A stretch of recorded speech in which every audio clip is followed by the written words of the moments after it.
पूर्व मुख्यमंत्री वसुंधरा राजे के मीडिया सलाहकार महेंद्र भारद्वाज ट्रेन के टॉयलेट में 1 घंटे तक कैद रहे। दरवाजे का लॉक खराब होने के चलते ऐसा हुआ। इसके बाद बड़ी मुश्किल से दरवाजा तोड़कर उन्हें बाहर निकाला गया। घटनाक्रम शुक्रवार शाम की है, जिसे उन्होंने सोशल मीडिया पर साझा किया। उन्होंने बताया कि पूर्व सीएम के मीडिया सलाहकार महेंद्र भारद्वाज ने साझा किया है ये कि वो कोटा श्रीगंगानगर के B1 कोच में कोटा से चढ़े, जयपुर जाना था, सवाई माधोपुर में ट्रेन के टॉयलेट में गए। इसके बाद खुद को टॉयलेट में लॉक पाया, लॉक खुल नहीं रहा था। उन्होंने काफी कोशिश की लेकिन बाहर नहीं आ पाए। अंदर की बदबू से असहज हो गए और दम घुटने लगा। उन्होंने आवाज लगाई लेकिन किसी ने नहीं सुनी। रेलवे अधिकारियों के भी नंबर उनके पास नहीं थे, ऐसे में वहां भी संपर्क नहीं कर पाया। जिसके बाद उन्होंने अपने भाई और बेटे को फोन लगाया। इसके बाद उन्होंने रेलवे की हेल्पलाइन से मदद मांगी और रेलवे कार्मिक पहुंचा लेकिन दरवाजा नहीं खुला। इसके बाद दरवाजा तोड़ा गया। दरवाजा तोड़ते ही उनके हल्की चोट लगी है। उनका कहना है कि दम घुटने से मेरी मौत की आशंका थी। चलिए आगे बढ़ते हैं। करौली से आपको खबर बताते हैं। यहां विश्वविद्यालय अनुदान आयोग यानी यूजीसी के नए नियम 2026 के विरोध में सवर्ण समाज के आह्वान पर करौली मंडरायल श्री महावीर जी हिंडौन शहर में पूर्ण बंद रहा। सुबह से ही मुख्य बाजार, दुकानें और व्यावसायिक प्रतिष्ठान बंद रहे, जिससे शहर में जनजीवन प्रभावित रहा। सवर्ण समाज संघर्ष समिति के बैनर तले प्रदर्शनकारी हिंडौन की बजाज धर्मशाला में एकत्र हुए और वहां से रैली निकाली। जुलूस मुख्य बाजार, चौपड़ सर्किल और बयाना मोड़ से होता हुआ उपखंड कार्यालय तहसील पहुंचा। यहां प्रधानमंत्री और राष्ट्रपति के नाम ज्ञापन सौंपा गया।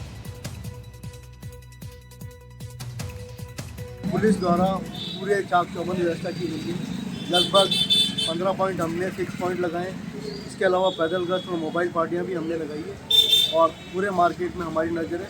समस्त अधिकारी और एसपी साहब पूरी नज़र बनाए हुए हैं। जो सनातन का माहौल चल रहा था उसमें इसको लाने की कोई आवश्यकता नहीं थी, पर इसको पता नहीं किन काकपीय षड्यंत्रों के तहत किसको रोकने के लिए, किसको बढ़ाने के लिए लाए हैं। ये बिल्कुल गैर जरूरी कानून था। इससे स्वर्ण समाज में बहुत बड़ा आक्रोश है और स्वर्ण समाजी वर्तमान सरकार की पूंजी है, उसको गंवाने के लिए ये कानून लाए हैं। ये आंदोलन छोटा नहीं है, ये आंदोलन बड़ा चलने वाला है, क्योंकि जिस मंशा से सरकार काम कर रही है उस मंशा से अभी तक लगता नहीं है कि यूजीसी के लिए वो कुछ नियम कानूनों में बदलाव लाएगी या इस कानून को वापस लेगी। सबसे बुरी बात है वो एक तरफा कार्रवाई की है। स्वर्ण ने पहले ही बहुत कुछ झेला है और इसको झेलने की क्षमता स्वर्ण में नहीं है, इसलिए ये विरोध किया गया है और भारत बंद किया गया है। क्योंकि नरेंद्र मोदी जी को ये गलतफहमी हो गई है कि वो अब जीतते ही जाएंगे और स्वर्ण की आवश्यकता नहीं, पर बिना स्वर्ण के वो सरकार बना ही नहीं सकते। करौली जिले में यूजीसी का विरोध यहाँ पर दिख रहा है। पूरा भारत बंद और करौली जिले में इसका असर साफ तौर पर दिखाई दे रहा है। इस वक्त हम मौजूद हैं करौली शहर के फूटाकोट चौराहे के नजदीक, जो कि ये अनाज मंडी यहाँ कहा जाता है। इसमें पूर्ण तरीके से यहाँ पर दुकानें स्वैच्छिक रूप से यहाँ पर बंद कर दी गई हैं। वही यहाँ पर व्यापारिक जो लोग हैं वो भी यहाँ पर अपनी दुकानों को बंद करके इस यूजीसी जो बिल यहाँ पर जो लाया गया था उसका यहाँ पर साफ तौर पर एक तरीके से नाराजगी साफ तौर पर यहाँ पर दिखाई दे रही है। वहीं करौली जिले के मासलपुर, हिंडौन और कई जगह यहाँ पर विरोध लोगों के द्वारा यहाँ पर किया जा रहा है। वहीं इस मामले को लेकर के यहाँ पर कई जो लोग हैं उनसे भी हम यहाँ बात करना चाहेंगे या किस तरीके की जो यूजीसी का जो कारण है यहाँ पर ये जो दुकान है यहाँ इन लोगों ने बंद की हैं, उनसे बात करना चाहिए। बाबू जी, क्या नाम है आपका? राधे श्याम।